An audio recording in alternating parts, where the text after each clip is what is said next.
You guys know the thing that brought us out, like Lee was saying, of the Mormon Church are Christians like you. We taught the young single adults in the Mormon Church from the ages of 18 to 30 years of age, and they started having questions that their Christian friends brought to them. So we started having a question and answer night at the end, once a month.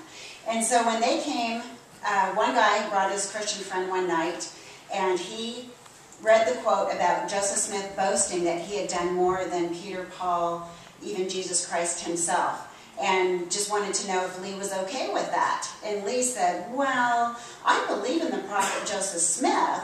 He says, don't you think that's boasting, Brother Baker? Well, if the prophet did or said it, he goes, he says, I'm okay with it. But Lee didn't know of that quote, and he came home, that night, he told me, he said, Kathy, I lied to that young man because I'm not okay with that if the prophet really said that he boasted that he did more than Jesus Christ himself.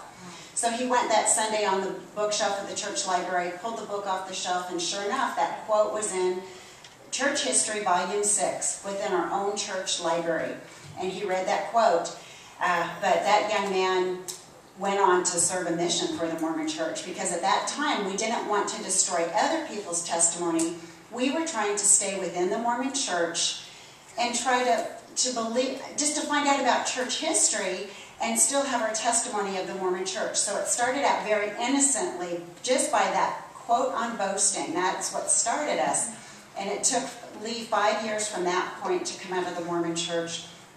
When we went in and asked our leaders questions, first Lee was just going when we lived in Maryland, and when he would ask questions, they would say, why are you asking these anti-Mormon questions?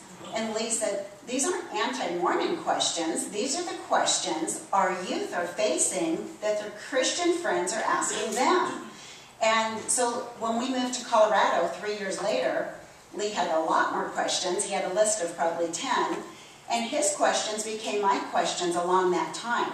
So we went into our bishop of our new ward in Colorado, and we asked him, we said, you know what, we've got a lot of questions, and we want you to know that we come with baggage, and we want to know if you'll help us with the questions. And so he said yes. So Lee gave him some material to read. He had Xeroxed some different articles and different things he had found, and the bishop said he would read them and get back with us.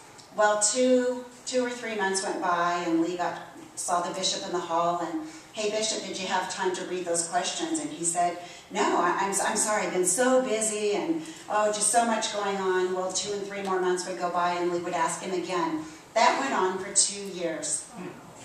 After the second year, Lee saw him in the parking lot when he was being released as our bishop, and he went up to him and he said, Bishop Merkel, why did you never answer our questions?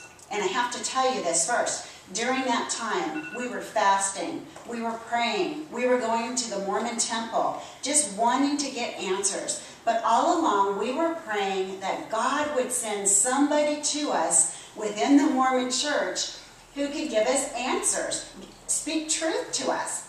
How ironic is that, we're praying, send a Mormon leader to tell us the truth.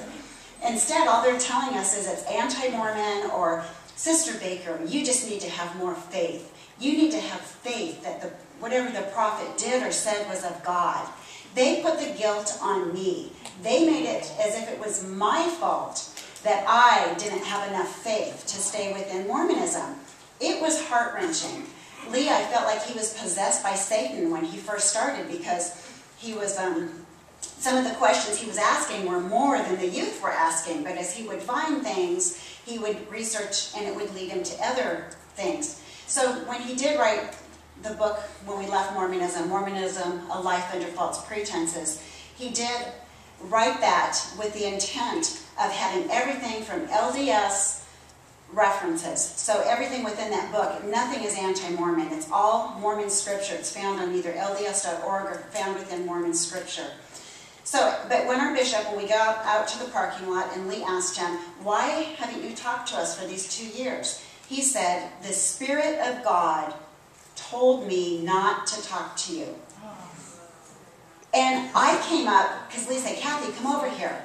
And I had him repeat that. I said, what? And he said, the Spirit of God told me not to talk to you. I burst into tears because he did not know how many hours I had spent on my knees praying for truth to be brought to me, praying, going to the temple, doing everything I knew to find answers within the Mormon Church. But you know what? At that moment, God spoke to me and said, my answer is leave. Leave the Mormon Church. I can't send you somebody within the Mormon Church who can speak truth to you because it's not true. So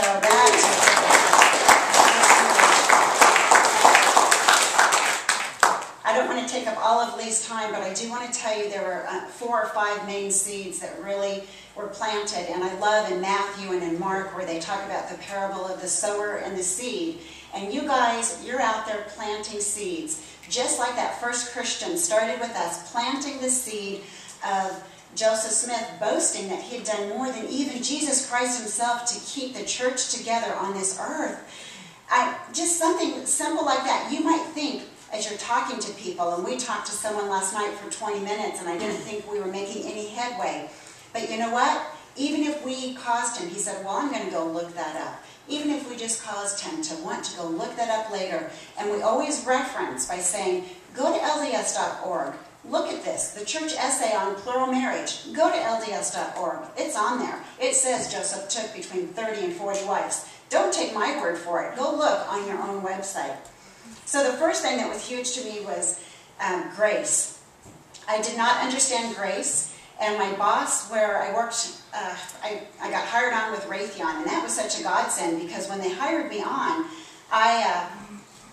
when I got hired for the position, he said, you know what, I never just hire someone on the first interview. I always interview like 10 people and then choose. And I was the first person he interviewed, and he hired me right then and there. We met his brother-in-law, actually, Pastor Lee from the Payson Church of the Bible the other day. I didn't realize they were related. I mean, they're brother-in-laws. They're not blood relation, but I'm going into too much detail, sorry. Little rabbit trail there, you know. But he taught me about grace because when he would come out of his office with someone, he would have his hand on their shoulder, and I could tell they were talking about something personal, and he would say, I'll pray for you. And one day I told him, I said, Dave, you're such a Christian man, telling him that you'll pray for him. And I said, I'm a good Christian person, but I never tell any person besides a Mormon, you know, that I'll pray for them. And so he said, well, it's all because of the grace of God. It's not me, it's the grace of God. And he took me in his office, explained, he opened up his scriptures, he had a Bible in his desk and read to me Ephesians 2, 8 and 9, taught me that it's the grace of God that saves you, through your faith and belief in Jesus Christ, not through your works, so that no man may boast. And I said, well, yeah. I said, well, as a Mormon, I believe it's through grace too, after all you can do. So if you know that scripture in 2 Nephi 25:23, it is through grace you are saved it's through grace you are saved after all you can do. That's the Mormon of grace. And I know that this is going to just take a couple extra minutes, but I really want to read to you from the Bible Dictionary. If you guys have a triple combination from the Mormon Scriptures, if you go to the LDS Bible Dictionary, and it will probably be on different pages. This version is page 697, but I know that they've made other newer editions since mine. And this is my scriptures from when I left Mormonism. But the definition of grace is so different. So even if you can just plant that seed of grace, it's huge to a Mormon. And at first I really thought that, and he was trying to explain to me, he said, Kathy, once you become a Christian, then you'll automatically do good works. Just like Chip's flyer, the different steps that as a Christian, when you believe in Christ, you will receive the gift of eternal life. And you'll automatically do good things for people because you're trying to emulate Christ. But in the Mormon church, you're working your way to get to the temple. In Manti, they're working their way to get a temple recommend. Even the youth, to be 12 years old and go into the temple, they have to get a temple recommend. They are interviewed and asked questions. Do you pay your tithing? Do you read your scriptures? Do you obey the prophet? Do you... So a long list of things that you are asked in order to go to the temple. Do you drink? Do you smoke? Do you drink coffee? A whole long list of things that you have to answer. But within the Bible Dictionary, grace. a word that occurs frequently in the New Testament, especially in the writings of Paul. The main idea of the word is divine means of help or strength given through the bounteous mercy of the love of Jesus Christ. It is through the grace of the Lord Jesus, made possible by his atoning sacrifice, that mankind will be raised in immortality. Every person receiving his body from the grave in a condition of everlasting life. It is likewise through the grace of the Lord that individuals, through faith in the atonement of Jesus Christ and repentance of their sins, do you see the work starting right there? Repentance of their sins. So it's not just saying through the atonement of Christ, it's saying through the repentance of their sins. So through the atonement of Jesus Christ and repentance of their sins, receive strength and assistance to do good works. This is in the definition of grace within the Mormon Bible Dictionary. To do good works that they otherwise would not be able to maintain if left to their own means. This grace is an enabling power that allows men and women to lay hold on eternal life and exaltation after they have expended their own best efforts. So grace only kicks in after you've done all that you can do, after you've expended all of your own best efforts. Divine grace is needed by every soul in consequence of the fall of Adam, and also because of man's weaknesses and shortcomings. However, grace cannot suffice without total effort on the part of the recipient. Hence the explanation in 2 Nephi 25 verse 23. It is by grace we are saved after all we can do. Isn't that sad? This is the Mormon definition of grace. So when Elder Uchtdorf gave a talk in this last general conference on grace, I've had a lot of people on Facebook that they have said, do you guys think that's Christian? If you look in there, he does say, after all you can do. It sounds very Christian, but he does put in there 2 Nephi 25:23, after all you can do. Okay, I'll just tell you quickly a couple more. God. God was huge to me, the character of God, because as a Mormon you think that they're three separate personages. That still took me a while after I came out of Mormonism to understand the Trinity or the triune God. I just had a hard time with that, but I just look back into the book of Matthew, I'm not sure which book, where Jesus is asking, who do you say that I am? And they say that he is the Son of the living God. And if you get the character of God wrong, you get everything wrong. I have the character of God wrong. Mormons have the character of God wrong. So they're getting everything wrong when they believe that they can become gods and goddesses and progress to godhood. When they believe that God progressed to godhood as a man, that's wrong. So their whole theology starts off wrong because they've got the character of God wrong.